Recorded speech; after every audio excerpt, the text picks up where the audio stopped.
So today we're going to be replacing the tail light on a Mercedes GL 450.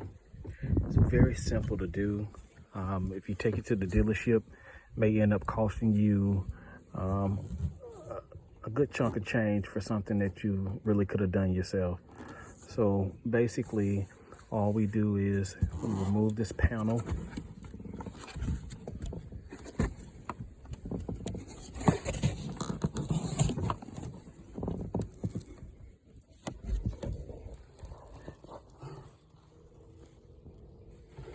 And you can basically see the bulb.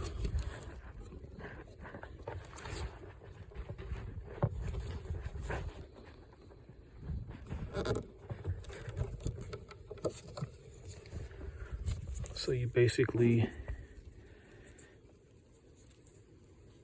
remove the bulb, replace it, and sit it back into its housing unit. Very simple.